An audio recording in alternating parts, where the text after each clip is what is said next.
अस्सलाम वालेकुम मिलियनेयर, मैं हूं चाय वाला मिलियनेयर। मेरे साथ चौधरी सलमान साहब हैं। चौधरी सलमान साहब की फैमिली में 10 दूध की दुकानें चलती हैं। इनको 14 साल हो गए दूध के बिज़नेस में। आज ही हमें सिखाएंगे कि दूध का जो बिज़नेस है कैसे चलता है, इसके कितने ज़राए आमदन हैं। ठीक है, मुख्तलफ।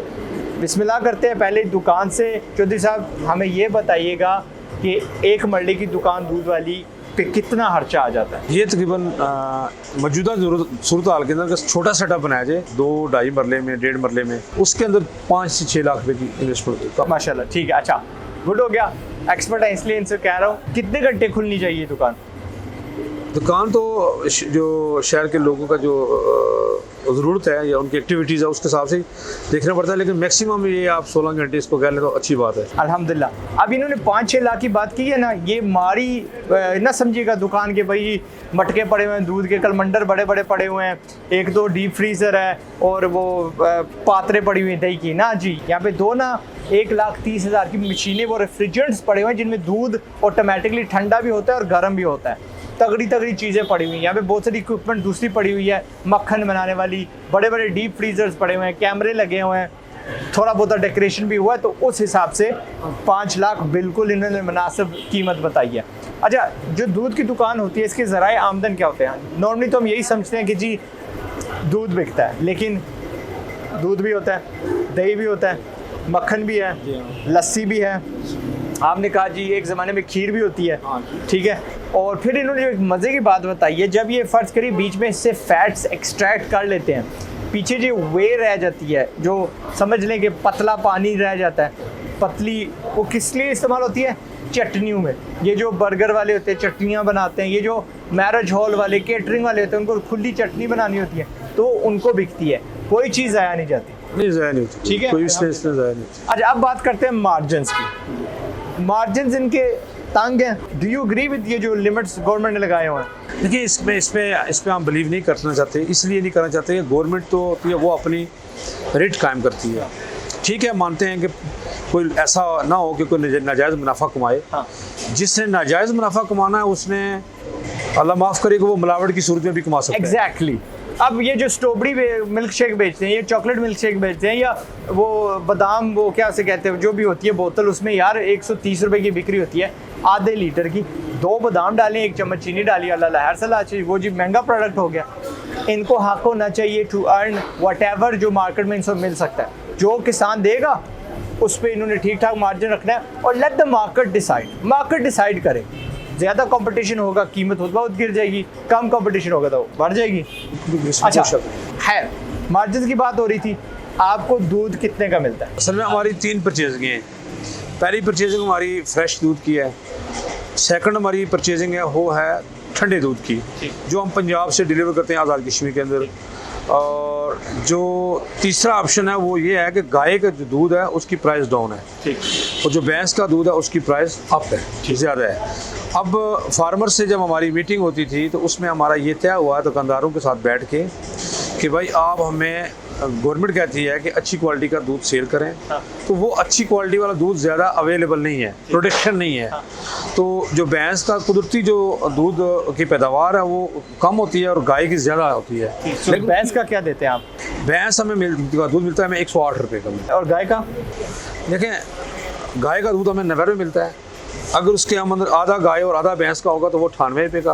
अब चौथी कैटेगरी एक ऐसी है कि जो प्रोडक्शन जिस एरिया में पंजाब में ज़्यादा है, वहाँ पे ज़्यादा तादाद में पैदावार होती है तो वहाँ पर सेल नहीं है। हाँ। तो वो हमारे जो शॉर्टेज, जो ऐसे इलाके हैं जिसके दूध अंदर शॉर्ट है, हम लोग अपनी अप्रोच करते हैं, अपनी ट्रांसपोर्ट लेके जाते हैं, अपनी डीलिंग होती है वहाँ पे, तो वो हम दूध 90 रुपये का लीटर के हिसाब से ज़मीन पर पहुँच जाता है हमें। चिल्ड उसमें ये होता है कि वो 36 घंटे का भी होता है और 24 घंटे का भी स्टॉक दूध होता है, उसका हम दही लगाते हैं, योगर्ट। मैंने आपके यहाँ देखा है कि लोहे के बर्तन है, लेकिन कुछ जगहों पे मैंने देखा है मिट्टी के बर्तन है जब अपना दही लगता है।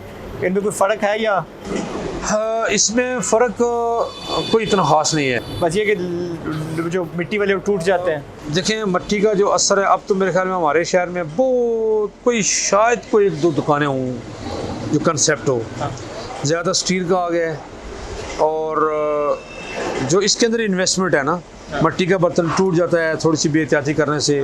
जब उसको हम बार बार कटाई करेंगे दही की निकालेंगे तो वहाँ से वो खुर के मिट्टी का वो फिर आपकी क्वालिटी भी डिस्टर्ब होती है। उसके बाद जब बार बार हम ख़रीदारी करते हैं, इस वक्त वो मिट्टी का बर्तन जो है ना वो तकरीबन 250 रुपये का 300 रुपये का हो गया है। और जब ये स्टील का है, ये भी इसकी यही प्राइस है, तो फिर हम स्टील वाला ले लेते हैं एकदम। एक तो शॉर्ट क्लोजिंग है उसकी, वो हैवी वेट है, उसका वज़न ज़्यादा है। ये शॉर्ट है, स्मार्ट है और सफाई में भी आसान है। ठीक है, अल्हम्दुलिल्लाह। इस दुकान में फिर आप क्या कहेंगे कि किस प्रोडक्ट में सबसे ज़्यादा मार्जिन है, या आप कहेंगे कि ओवरऑल एक निकाल लेते हैं, एवरेज निकाल लेते हैं, कितना मार्जिन है? सर ओवरऑल जो अल्हम्दुलिल्लाह हर 100 रुपये के पीछे आपको कितने रुपए बच जाते हैं नेट? वो नेट तो हमें सिर्फ 5 रुपये, और ग्रोस इसको आप 8 रुपये कह लें, क्योंकि इसके अंदर दूध भी है, दही भी है, मक्खन भी है और लस्सी भी जो बना के हम ग्लास वाला पीते हैं, उसकी इक्वल मार्जिन अगर पर मंथ के हिसाब से देखा जाए, पर लीटर के हिसाब से, तो वो हमारी जो एवरेज अल्हम्दुलिल्लाह वहाँ ठीक है। अल्हम्दुलिल्लाह। अब अगर एक बंदा नई दुकान खोले आज, फ्रेश है बच्चा, उसके मार्जिन के क्या इम्कान, यानी वो महीने में कितनी कमा सकता है पैसे?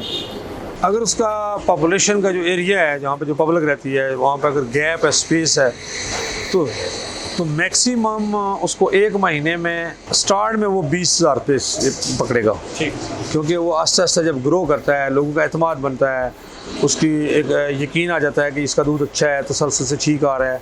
लेकिन उसके लिए उसके अंदर जो सर्विस है उसकी, और जो उसकी एज है, जो दुकान की जो उम्र है, उसका वो बड़ा रोल होता है। लाख रुपए तक कब पहुँचेगा? वो तकरीबन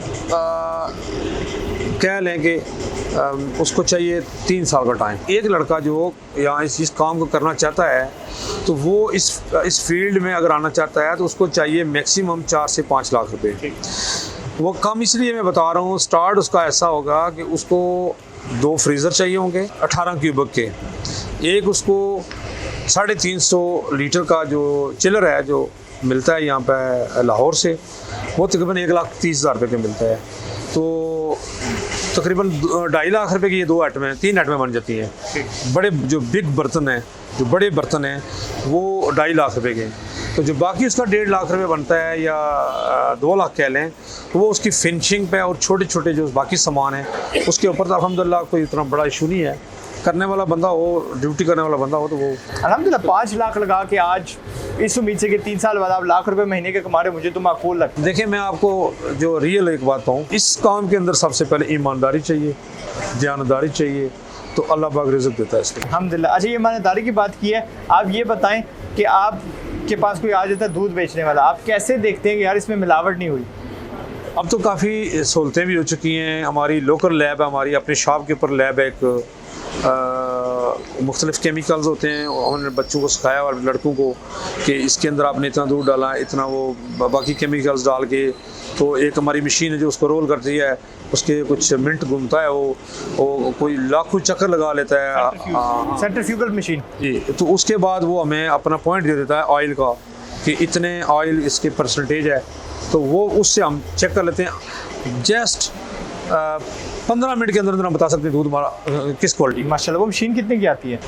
वो तकरीबन 20-25 हज़ार रुपये की। माशाल्लाह। आपके अगर आपको दूध वाले इंडस्ट्री में जाना है तो you definitely should have that. अल्हम्दुलिल्लाह, ज़रूरी है, वो ज़रूरी है।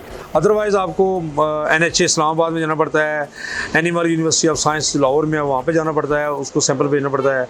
नहीं तो हमारे मीरपुर में इंशाल्लाह ताला लैब आ चुकी है सरकारी, वहाँ पर भी है। लेकिन एक होता है ऑन स्पॉट और एक होता है तजर्बा इंसान का। जो तजर्बा है वो तो बाद में आएगा, बाद में आएगा। जो हमें तो है, हम तो देखते साथ बता देते हैं कि भाई इसमें ये मसला आ रहा है। अच्छा, इस बिज़नेस में क्या कहते हैं, नुकसान के क्या चांसेस हैं? नुकसान के उससे कैसे बचते हैं आप? उसके बहुत ज़्यादा चांसेस होते हैं। इसलिए होते हैं चांसेस कि एक तो जो हमारे हाथ हैं, इनके जो नौखन हैं, इनका साफ़ रखना ज़रूरी है। और जब आप दूध का बर्तन उठाते हैं, किसी कस्टमर को दूध डाल के देते हैं, तो उसके बाद आप दही, एक कस्टमर आ जाता है, कहते हैं मुझे 1 किलो दही चाहिए, तो जब वो उसको हम देते हैं तो वही हमारे हाथ लगते हैं उसको, और जब वो दही हमारे नाखन में जाएगा, तो जब हम दूध में डालेंगे हाथ, तो वही जो उसकी जो बैक्टीरिया ट्रांसफ़र होगा, तो उसके में ये होगा कि तो वो कह लें कि अगले 5 घंटे के अंदर अंदर दूध ज़ाया होने का खतरा है। इसलिए ये है कि इसके अंदर हाथों को साफ रखना, सफाई रखनी, ये बहुत ज़रूरी है। और टम्परेचर जो इसका मेंटेन रखना, चिलिंग करना, ये बहुत ज़रूरी है। गर्मी में ज़्यादा आप पैसे कमाते हैं या सर्दी में, या इसमें मौसम होते ही नहीं है? नहीं, इसमें मौसम होता है, ज़्यादा इनकम तो हमें गर्मी में मिलती है, इसमें कोई शक नहीं है। दिन बड़ा होता है। अच्छा।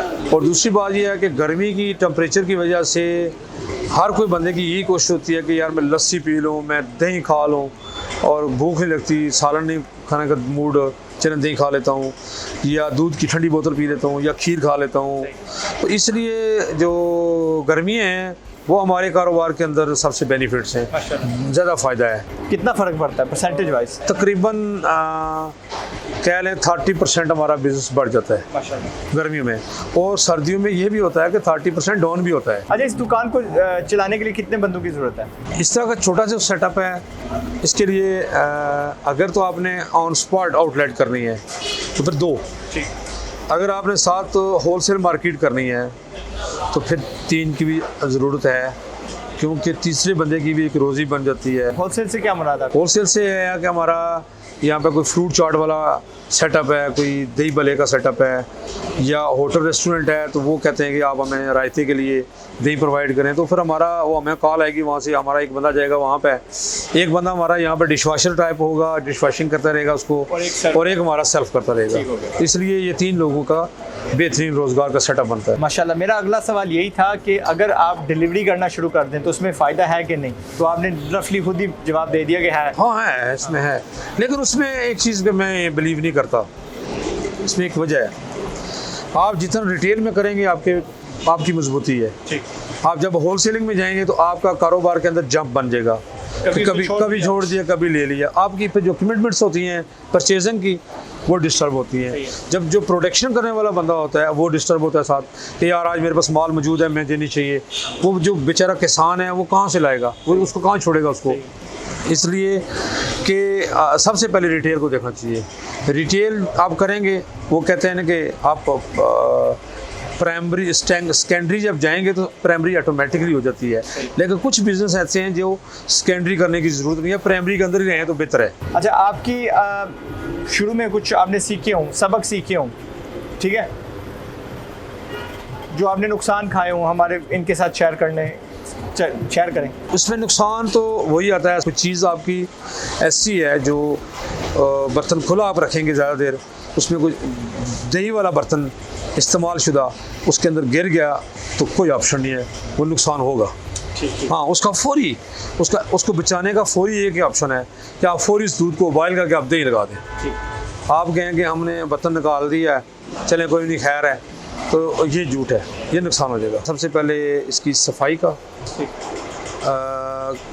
हाथ का साफ़ होना, बर्तन का साफ़ होना, टेम्परेचर से इसको बचा के रखना, ये चीज़ें बहुत ज़रूरी हैं।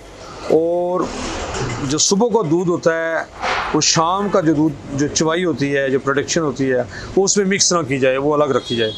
और दही और दूध का आपस में जो गैप है वो मैक्सिमम 6 से 8 फुट का होना चाहिए। 6 और 8 फुट का जो इसका गैप होना चाहिए। और अगर आप इसमें कॉन्फिडेंस रख सकते हैं तो आप 1 मीटर के फासले पे भी इसको रख सकते हैं, 3 फुट के भी रख सकते हैं, लेकिन आपका कॉन्फिडेंस होना बहुत ज़रूरी है। तो इंशाल्लाह फिर नुकसान नहीं होता है, अदरवाइज़ नुकसान हो सकता है। अच्छा सलमान साहब, आखिरी सवाल ये है, आपके कोई प्लान्स हों कि यार फ्यूचर में कोई बिज़नेस को बढ़ाने के, मार्केटिंग के, या शायद आपने खुद अपनी भैंसें पालनी है, कोई इस तरह का ग्रोथ का कोई प्लान हो, हमारे साथ शेयर कर दें। देखिए जी, ये 2 चीज़ों का एक साथ चलना ज़रा मुश्किल है। प्रोडक्शन करने वाले जो इन्वेस्टर हैं उनका एक अलग फील्ड है, और जो सेल करने वाले जो लोग हैं वो आउटलेट वाले लोग वो अलग हैं। ये दोनों एक बंदे का चलना मुश्किल है, क्योंकि कस्टमर को देखे, जानवर को देखे, उसकी मेडिसिन पूरी करे, उसकी खुराक पूरी करे, वो फिर बंदा डिस्टार्ट हो जाता है, मुश्किल हो जाता है, थक जाता है। चलिए, मैं सोच रहा था शायद एक प्रॉफिट बढ़ाने के लिए मुश्किल।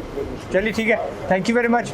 सलमान साहब ने हमें बहुत कुछ सिखाया। आई होप अब आपका जो पलेखा था, आपकी जो सवालात थे इस बिज़नेस के मुतल्लिक़, इन्होंने आंसर कर दिए हैं। अगर आपको इस बिज़नेस में जाना है, किस क्वालिटी के ज़ाविये से आप जाएंगे, आप इनके जो add on value added products हैं, मक्खन हो गया, घी हो गया, इसके अलावा आप क्या बनाएंगे, चाकियाँ बना के क्या आप बेचेंगे, क्या आप अपने मिल्क शेक्स बेचेंगे, फ्रेश चाय का साथ कोई सिस्टम चलाएंगे, जो भी आप करेंगे, good luck to you Salman साहब, मेहरबानी, थैंक यू वेरी मच।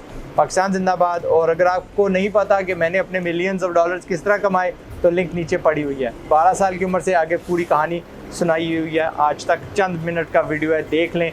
मेरी तरफ से, इनकी तरफ से अस्सलाम वालेकुम और पाकिस्तान जिंदाबाद।